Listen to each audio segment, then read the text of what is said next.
Halo sahabat pemilih, bertemu kembali dengan kami Komisi Pemilihan Umum Kota Kupang dalam Bincang KPU dengan Akademisi. Akhir-akhir ini banyak sekali kasus yang menimpa perempuan, banyak yang terus menyuarakan agar ada keadilan bagi perempuan.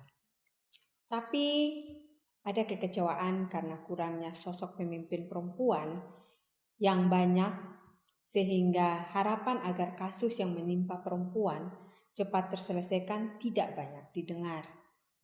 Pertanyaannya, apakah kita perempuan sudah siap untuk mewakili suara perempuan? Mari kita simak bincang KPU dengan akademisi berikut ini.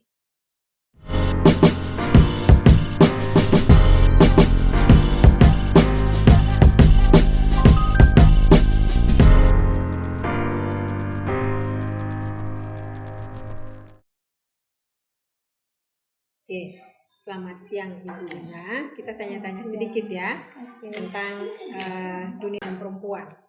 Nah, secara aturan ada keterwakilan 30% perempuan dalam dunia politik. Menurut Ibu Ina, pengamatan Ibu Ina apakah selama ini sudah memenuhi ataukah masih kurang atau melebihi?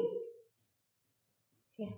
Kalau yang saya lihat kurang dari 30%, karena memang hanya keterwakilan tiap partai itu mungkin sedikit sekali, karena mungkin wanita lebih banyak identik dengan pekerjaan rumah, apalagi rumah tangga, apalagi sudah masuk emansipasi juga memang belum sempurna untuk belum merata di segala bidang juga. Nah, menurut Ibu Ina sendiri apakah keterwakilan 30% perempuan yang sudah berlangsung saat ini apakah hanya sekedar untuk memenuhi kuota atau sekedar ya karena di aturan dimuat kita buat, atau memang kita perlu adanya sosok perempuan nih dalam dunia politik?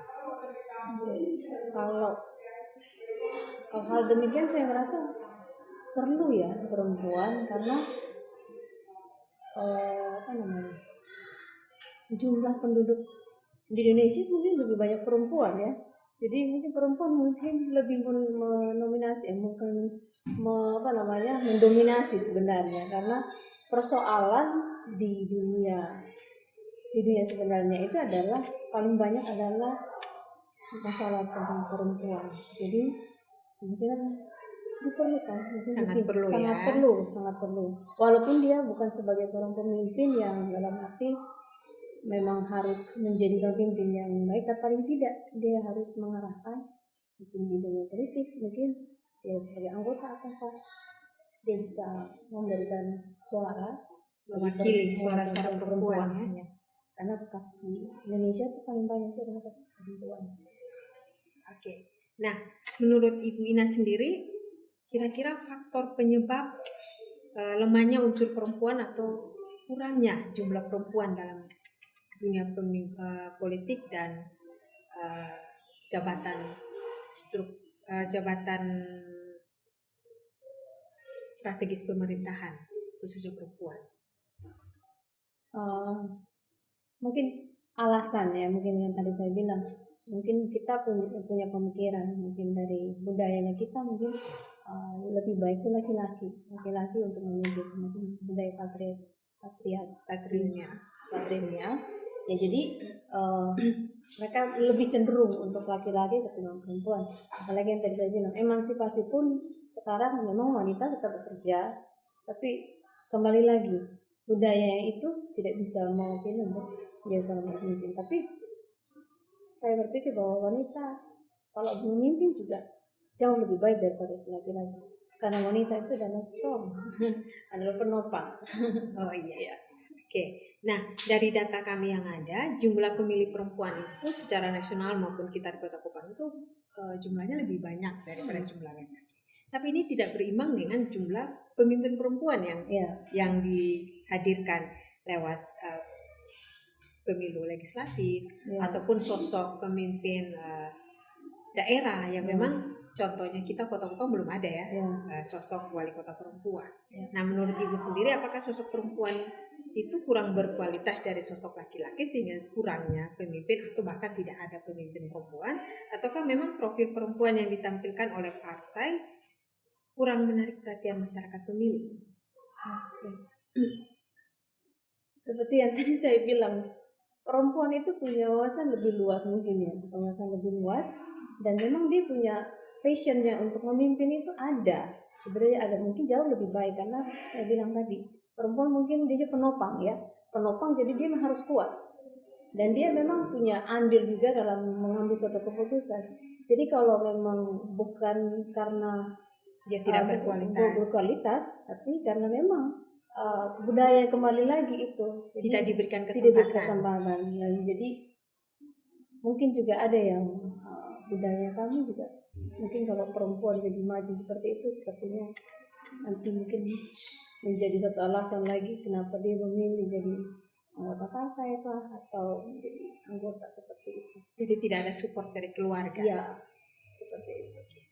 Nah, jika Ibu Ina diberikan kesempatan mewakili suara-suara perempuan untuk menduduki atau mewakili keterwakilan 30% ya, untuk jadi pemimpin ya, perempuan, kira-kira Ibu Ina bersedia tidak? Ya, saya mau setuju sih. Karena saya kemarin tadi saya bilang perempuan memiliki power yang luar biasa, jadi penopang. Kemudian kedua adalah masalah perempuan itu jauh lebih banyak ketimbang laki-laki karena budaya yang tadi juga, kemudian kekerasan, contohnya kekerasan saja paling banyak itu adalah terjadi pada anak dan ibu. Kalau saya mewakili perempuan, saya bersedia sih untuk menjadi pemimpin untuk mengatasi khususnya perempuan. Jadi harus ada perempuan, kalau tidak siapa mau bersuara ya, Ibu Ina. Okay.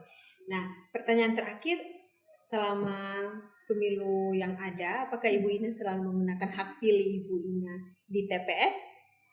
Iya, saya maksimalkan karena saya pikir satu suara itu berharga dan bernilai. Oke.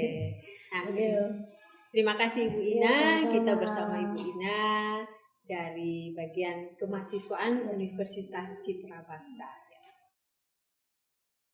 Halo sahabat pemilih, banyak perempuan ingin maju mewakili suara perempuan.